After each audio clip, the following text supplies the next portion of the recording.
plus 3 lambda, and z, 3 plus lambda. 3 plus lambda.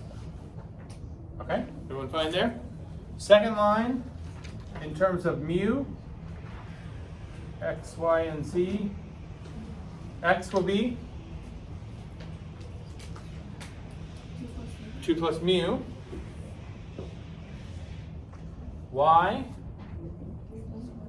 3 plus 4 mu, and z, 4 plus 2 mu. Okay, so now we have it in the form we want. So to find the point of intersection, we have to set up what here? Set x's and y's equal to each other. Yeah, pick two variables and make a system of equations. We can do x and y. I would definitely use x here. Remember we said it doesn't matter which ones you use, but using x here is helpful because it's going to be 2 plus lambda equals 2 plus mu, and that equation simplifies to what? Mu equals lambda, and then you have a substitution set up for solving the rest of the system. So if I do 2 plus lambda equals 2 plus mu, which is going to tell me that lambda equals mu, and then I come down here to y and say 2 plus 3 lambda equals 3 plus 4 mu, and lambda and mu are the same, this equation becomes 2 plus 3 lambda equals 3 plus 4 lambda. And that can get rearranged to lambda equals what? Negative 1. -1. And since we said lambda and mu are the same, mu is also -1. Are we okay there? Okay, then what I said you could skip is normally if you're trying to see if the lines intersect, after you solve your system, you have to check the variable you didn't use, right? We used x and y, you would check z. But we're already told the lines intersect, so you don't need to check that the z's match. They should, unless you mess this up. But what we do need is the point of intersection. So we need to substitute -1. Since lambda and mu are equal, we either put -1 in for lambda here or mu there and get the point, right? So the point of intersection is going to be what I get here if I put in -1 for lambda. So x would be, what does x equal when lambda is -1? 1, y is -1, and z is 2. So that's the answer to the first part of the question. Okay, they intersect, so like in my not to scale picture here, this point is 1, -1, 2. Right, that point right there. Now we have to do the other piece, which is find the angle formed by the lines. So for that part, we need something from these lines that we didn't use in all the work so far. What do I need to use to get the angle formed by the lines? I need the formula is like cosine theta Direction. equals, right, but what you're going to do is have dot product up here and magnitudes down here for the two direction vectors, right? But we didn't mention, because we didn't need it over here, we didn't mention what the direction vectors are. So direction vector for line 1, do you remember, you can get it right from here actually. Where do you look for the direction vector when the line's in symmetric form? The denominators. Assuming what? Which is true here. Remember I warned you about something? Right, you have to make sure the coefficients are 1, but they all are in here and in here. So we can just use the denominators. So line 1's direction vector would be what then? 1, 3, 1. And line 2's direction vector is 1, 4, 2. Okay? So here we're going to dot those and divide by the product of the magnitudes. Oops, too many bars. Oh no, it isn't. It's fine. Okay, that's my setup. So cosine of theta will be, what do I get when I dot 1, 3, 1 with 1, 4, 2? What does that number come out to? 15. Okay, and then how big is direction vector 1? Square root of 11. And direction vector 2 is going to be root 21. So theta is going to be the inverse cosine of 15 over, this is root 231. Right? And that's as far as you can get without a calculator.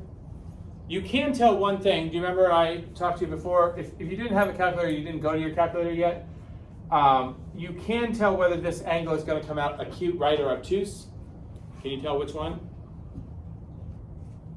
Is it going to be acute angle, right angle, or obtuse angle here?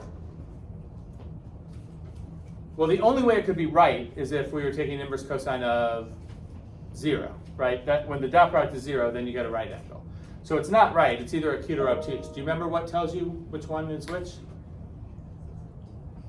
What kind of values for cosine do acute angles have different from the cosines of obtuse angles? It's positive or negative, right?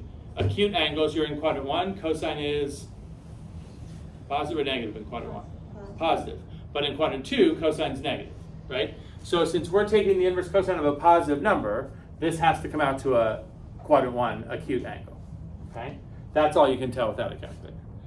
To get the actual angle, we have to do this on the calculator, and theta comes out to, it's going to be messy. How does IB want it rounded? What's IB's rounding rule? 3 sig figs. So what is that to 3 sig figs? 9.27. That's degrees, right?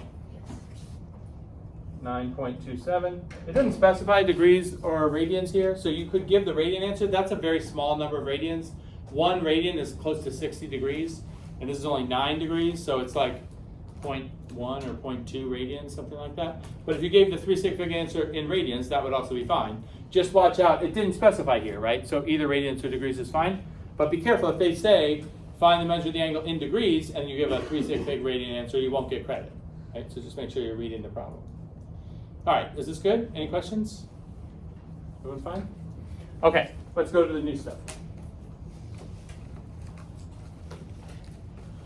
Okay, this I sort of hinted at yesterday because the last question on the with calculator problem that I gave you for homework yesterday asked you to do this. So I sort of talked about it, but I didn't give you the notes for it, so I want to make sure that you have an explanation for why what we talked about doing yesterday works. This is angle between two planes, okay? So we just did angle between two lines. You could also be asked for the angle between two planes, and here's a picture that I did not make. This came from the old textbook. This picture isn't in your book, but it's in the book we used before. I copied it out because they can draw these 3D things way better than I can. So I just want to go through here a little bit of an explanation of why what we said yesterday was if you have the normal vectors for the two planes, the angle made by the normal vectors is the same as the angle made by the planes, okay? And to be a little bit more precise, the normal vectors are only going to make one angle. Like here are the normal vectors in the side view. Does this make sense? This is the 3D view. If you stood right here and just looked straight on, this is the picture you would see. This is all we need to figure out what the angle measurement is. So I'm saying if we say that theta is the angle made by the normal vectors, which is here. Now I know these are not starting at the same place. Usually when we talk about angle made by two vectors, you start them at the same point and look at the angle there. But you see if you slid this vector up to start at the point of intersection and slid this vector to start at the same point, it's not going to change the size of that angle. So that angle that you see right there is the angle made by the normal vectors.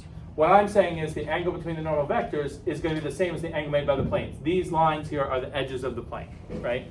So that theta is the same as that theta. And to make sure that that makes sense, I'm going to take you down a memory lane trip of back when you were in geometry, which is like, what grade for you guys? Middle school somewhere, right? Okay, so let's see how much geometry terms you can remember from this. I have a quadrilateral here that is made by the two normal vectors and the two planes, edges, right? So this quadrilateral is actually all I'm caring about here. In any quadrilateral, this is not any special quadrilateral. It doesn't have to be a parallelogram or a rhombus or anything like that. But do you remember from geometry, there's a rule that all quadrilaterals, no matter how they look, have a total of how many degrees inside them? 360, okay? Now, half of that 360 is taken up by two right angles, right? Because each normal vector makes a right angle with its plane. So this is already marked 90, and this they have the box outside here, but if it's 90 here, it's also 90 inside, right? So that's a 90 degree angle, that's a 90 degree angle, that's already 180 of the 360, okay? The third angle in the quadrilateral I'm saying is theta, because we already called this theta, and these two angles have to be the same because of a term you learned in geometry that you probably haven't used very much since. What do you call that pair of angles? It's not corresponding, but that's good. That's like a thing you would have heard around the same time as this, but these are not corresponding. Starts with a V. Vertical angles. Yeah, vertical angles. Okay? And the rule for the rule that you learned in geometry for vertical angles is vertical angles are always congruent. So if this is theta, this is theta. Okay? All right. So we've used up 180 for the two right angles. That means we have 180 left for the other two. This one is theta, so does it make sense? This one here has to be 180 minus theta, because those two have to add up to 180 if these other two made the first 180, right? So that's 180 minus theta. But this angle down here, like the one outside the quadrilateral, which is one of the angles made by the two planes, that has to be theta, because these two angles here, that's another pair of angles you learned in geometry around the same time you learned about vertical angles. Do you remember what those are called? Okay, so they are supplementary, like that's an adjective that describes them. What does the word supplementary mean? Add up to 180. So these two do add up to 180, but why would it be that those two angles would actually add up to 180? Do you remember, there's a term for this too. This is the hardest one to remember probably. It's a two-word phrase. So angles that are called by this two-word phrase. Now I tried to play this in fourth period, and then somebody just instantly remembered it and solved the whole thing all at once. But two-word phrase, angles that are this kind of, that are named by this, will be supplementary. But the name for the pair is what I'm looking for here. E. Actually, pair is in this thing somewhere. Yeah, the last word is pair. That's true. Angle pair. This is like a weird way to play hangman. But let's see. I can get some more letters here just from that. There's an I here. There's an A here. E. E goes here. Linear pair. Yes. I should have put the R in. I didn't even catch up to my own. Yeah. I need like a Vanna White assistant. Okay. Yeah. Linear pair is when you have two angles that together make a straight line, right? So if these two angles make a straight line and there's 180 degrees in every straight line, then those two angles have to add up to 180, which is what makes them supplementary, right? Okay, so if this is 180 minus theta, then this has to be theta so that those two add up to 180, right? And that's the theta that's actually the angle made by the planes, and that's the angle made by the normal vectors. Since they're both theta, we can find the angle between the normal vectors and say that that's one of the angles made by the planes. Okay? Now, it is true that there are two angles formed by the planes, right? Because the planes extend forever in two, like the edges here go for two directions. So it's the same thing as we were talking about with the lines. There's like an acute angle and an obtuse angle.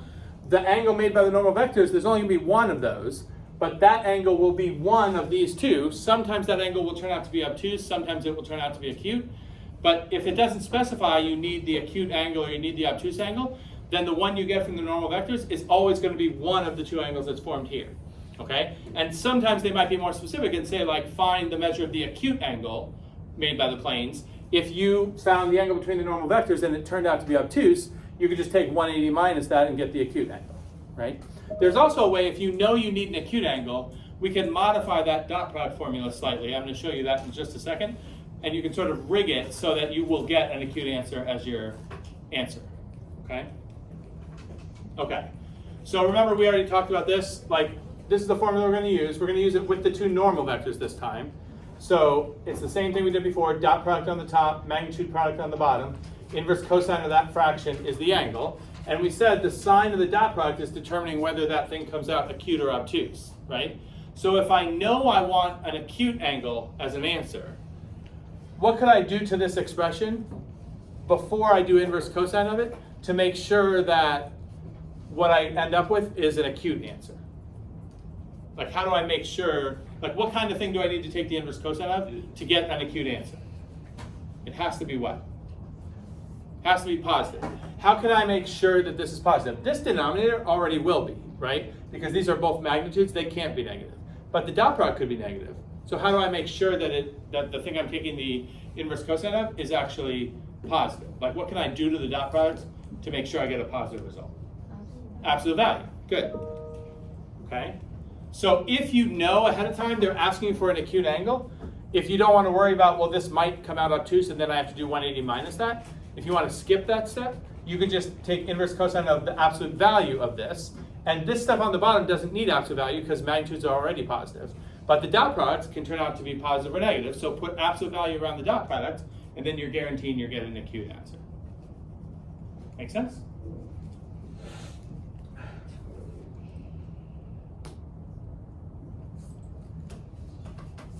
Okay. So we're going to do this with an example here. So here I am asking you for an acute angle. Okay. And I'm giving you two planes. Now, what did we say we need about the planes to get the angle made by them? What is the important feature of the plane that we're going to use? The normal vector. Now, in plane 2, we can just read the normal vector. Do you see what it is? If the equation is y minus z equals 2, what is that plane's normal vector?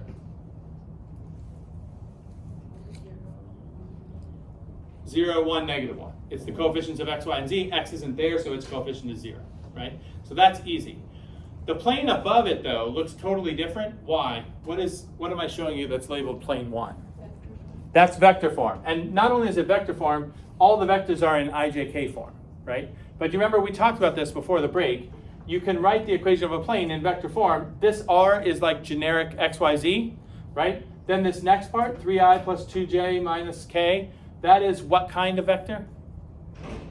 What do we call that? The first vector that comes when you write vector equation of a line or a plane? Position vector. That's telling you that 3, 2, negative 1 is a point in the plane, okay? But then after that, we usually have plus, I know there's a minus here, we'll talk about that in a second, but it's usually plus one parameter times a vector, and then the second parameter times a second vector. Neither of these vectors, though, is the normal vector, because the normal vector is perpendicular to everything in the plane. What do we call these vectors? Direction vectors. Those are in the plane, okay? Now, I know we usually have a plus here. People were bothered by the equation is supposed to be plus lambda times one vector and mu times another vector. But if this is a direction vector, we could just as easily write this as a plus and put this scalar inside here and have negative I plus j minus k. Okay? And if that's a direction vector, any scalar multiple of that is also a direction vector. Like if this is in the plane and I multiply it by negative 1, it just points the other way. It's still going to be in the plane. Does that make sense? And this is in the plane. Do you remember there's one thing that has to be true for this to be a valid equation of the plane? You have to have two direction vectors, and they have to have some relationship between each other. Like what makes this okay to be the second one, given that that's the first one? Remember this? For example, I couldn't have put this as my second one. Do you remember what's the rule about this with the two direction vectors for the plane? You can't have the second direction vector be a scalar multiple of the first one, because the second direction vector has to go in a different direction, and we mean more different than just the opposite direction, right? It has to point a different way, still be in the plane, but you have to have like two different directions that you can move in the plane, not just back and forth in one direction, okay? So that's fine, because 2, negative 4, 3 is not a scalar multiple of 1, negative 1, 1, right? So I have two vectors that are in the plane, but to get the angle between the planes, I need the normal vector of the plane.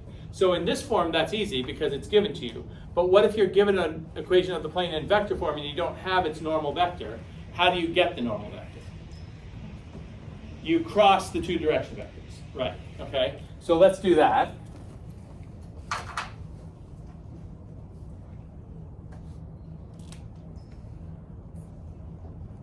Okay, I'm going to cross. I'll cross, it doesn't matter whether I pick this one and this one or that one and this one. I'll pick the one that looks more like how we write the equation of the plane with the plus here. So I'm going to use negative 1, 1, negative 1 for my first vector. Negative 1, 1, negative 1, right? Yeah. And then 2, negative 4, 3 for my second one. okay? And figure out what the cross product is here. So the I part is going to be 3 minus 4. That would be -1, right? The j part is -3 plus 2, which would be -1, but it's got to be +1 because the j is in the negative spot, right? And then the k part is going to be 4 minus 2, that's 2. That makes sense? Okay. So, let's see. That's the normal vector I just got, right? For plane 1. Plane 2's we said we could just read off. What was it again? 0, 1. 0, 1, -1. Okay. So now to get the angle between the planes, I'm going to do the dot product formula. So dot product over product of the magnitudes. But I know that I want an acute angle, so to make sure I do an acute angle, I'm going to take absolute value of the dot product. I don't remember if this mattered or not. Yeah, it looks like it does. So if I dotted these, I would have gotten 0 plus 1 minus 2. That would have been -1 without the absolute value. So if you skip the absolute value, you're going to end up with an obtuse angle here. But since we know we want the acute angle, I'll just take absolute value of the dot product, and then I know that the inverse cosine value is going to come out between 0 and 90. Okay, so the numerator is going to be 1. The denominator, this is root 6, and this is root 2, so it's root 12 on the bottom. So we're taking inverse cosine of 1 over root 12, and that comes out to 73.2. Is that okay with everyone? If you forgot the absolute value, and you did inverse cosine, you would have gotten the quadrant 2 version of this angle, which means you would have got like 107. And then you'd have to remember on your own, oh, it's the acute angle, so I'd have to do 180 minus the 107, and that would get you back to the 72. Does that make sense? Be careful of rounding. Okay, everybody fine with that? All right. Okay, so now we did, in the warm-up, we did angle between two lines. We just did angle between two planes. There's a third possibility, which is the angle made by one line and one plane, okay? Now, before the break, we talked about if you have a line and a plane together in one situation, the most common situation that we come across is this one, where the line passes through the plane and shares one point with it, right? But remember, this isn't the only thing that can happen. You could have the line parallel to the plane, but if the line was parallel to the plane, we wouldn't have an angle formed, so they wouldn't ask this question, right? And the third possibility, what else can you have besides this and the line parallel to the plane? What's the other possibility? This would be one solution. Line parallel to the plane is no solutions. What else can you get? Not with a line and a plane. That's two lines. Infinite solutions. How does infinite solutions look with a line and a plane? Right, the line's completely in the plane. But you see, if the line was laying in the plane, then again, they wouldn't be asking this question, what's the angle made? Because the angle would be like 0, right? So the only time that this question is like worth asking is this situation, where there's only one point common to the line and the plane, okay? Now, for this one, we used the two lines direction vectors when we had two lines. We used the two planes normal vectors when we had two planes. This time we have one plane and one line, so we have one normal vector and one direction vector. So you would think we would do the same thing again, just use the normal vector from the plane and the direction vector from the line. But in this case, there's an extra adjustment because the angle made by the normal vector of the plane and the direction vector of the line is this theta right here. But do you see that theta is not the same angle as the angle actually made by the line and the plane, which I'm calling down here phi. Phi is the angle we want, but theta is the angle made by the two vectors, okay? Now, another trip down geometry memory lane, okay?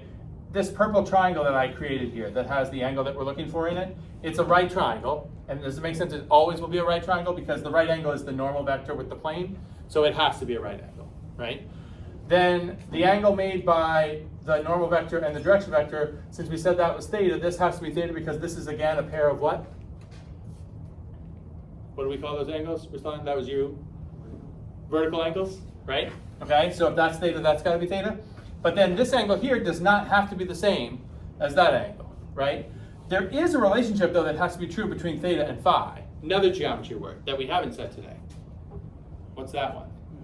What has to be true about theta and phi? Complementary, which means add up to 90. Because this is a right triangle, so half the degrees are right here. The other half, the other 90, has to come from those two.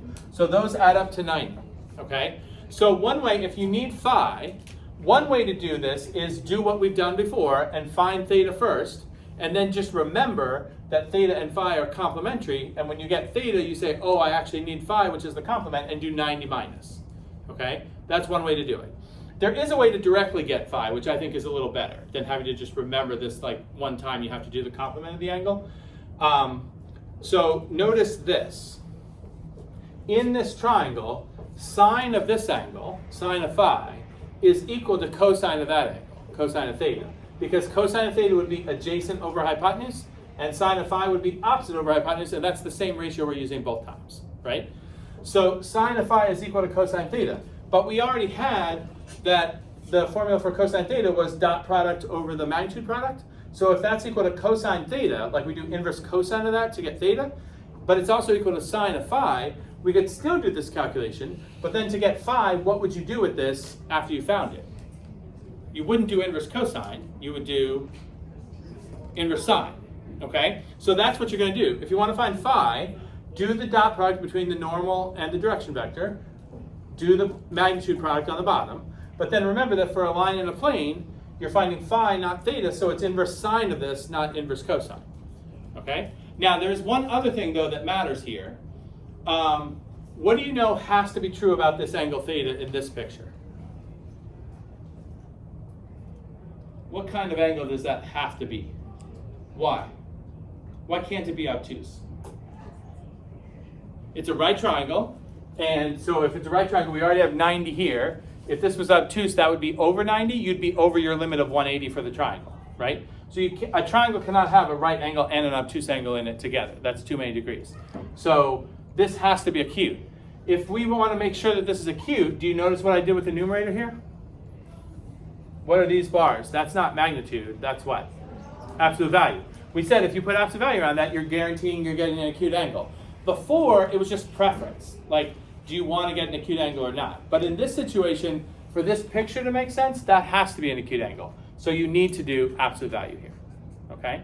So when you're doing inverse sine, you should be always doing inverse sine of a positive fraction. Does that make sense? Okay, let's try one of these. All right, line and a plane I'm giving you here. I'm telling you that they have one point in common, so that means the picture I just had on the previous slide is what's going on here, right? You have a line and a plane that are actually making an angle that we can measure. So we want to find the measure of that angle. So we have, is the first equation the plane or the line?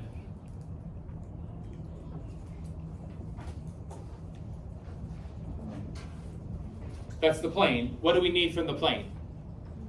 Normal vector, and that's in Cartesian form, so we should just be able to read it, right? What is the normal vector there? 3, 4, negative 1, okay? The second equation then must be that's the line, we need the direction vector. Now that line's in what form, basically? Symmetric form. And where do we typically look for direction vector components when it's in symmetric form? Denominators, but do you see what happens here? Remember I warned you about this? This is the issue. You don't have all the variables coefficients being 1, so it's not true that the denominators, which right now are 1, 1, 1, that's not a valid direction vector here, right? We have to adjust this. So I have x minus 4 equals 3 minus y equals 2 times z plus 1. Okay, I want all the coefficients of x, y, and z to be 1. This already is, so I don't need to change anything here. But how do I make the coefficient of y 1 here and write something equivalent to 3 minus y? Y minus 3 over negative 1 would work there. And then here, I want the z to have a coefficient of 1, so I'm going to leave the z plus 1. But multiplying by 2 would be the same as dividing by 1/2. So 1/2 goes here. Okay? So then I could say my direction vector, now I have all coefficients of 1, I could read the denominators and say 1, negative 1, 1/2 is a valid direction vector. But if this bothers you, which it does me, okay, I would prefer not to have fractions if I don't have to. Once you have a direction vector, any scalar multiple of this also works, right? So I'm going to write d star, like new and improved direction vector, okay, what scalar could I use that would conveniently eliminate the fractions here? 2. So this could be 2, -2, 1. That goes in the same direction as this, but I get the advantage of not having to deal with fractions, right? And since I'm going to use that vector somewhere else, I'd prefer to use the one with all integers than the one that has some fractions in it, okay? Now we do what we're supposed to do. So normal vector we said was 3, 4, -1. Direction vector, the one I'm going to use is 2, -2, 1. Okay, what do we do with these? Dot product, and what do I have to be careful of here? Absolute value. So we're going to do absolute value of the dot product on top, and then magnitude product on the bottom, right? Dot product, 6 - 8 - 1. Does absolute value matter here? Yes, because if I left it off, I would have gotten a negative answer, right? So that's going to be 6 - 9, -3. So the numerator is 3. Denominator, magnitude of n is √26. Magnitude of d is √9. √9 is also 3. So this 3 is going to cancel with the numerator 3. And you're going to end up taking the inverse sine of 1 over √26. Okay, and that will give me an acute angle. That's the angle made by the line in the plane, which turns out to be pretty small, 11.3. And again, since it's a line and a plane, geometrically, they do make two angles, right? This is something like this. This is pretty steep, so it's like something like that. This is my 11.3. Okay, so there is another angle over here, right? The supplement of that. If they asked you, find the obtuse angle, once you get this, if they ask you for the obtuse angle, I don't think they will, but you can just do 180 minus that. Okay? But if you forget the absolute value here, you're going to get yourself into trouble because then you're going to take the inverse sine of a negative number and you're going to get a negative number of degrees, right? Which in the geometry sense doesn't really make sense. Okay? Make sense? All right, so we can stop there. Tonight you have homework 6, which is the last homework in the book for this unit. I think it's like 1 through 4 on 633, I think is what the homework was. And then a couple more lessons next week. The test would be Friday, assuming we don't have any interruptions. It seems like it's moving not in that direction. I'm not counting my chickens before they're hatched, though. I feel like it's bad luck.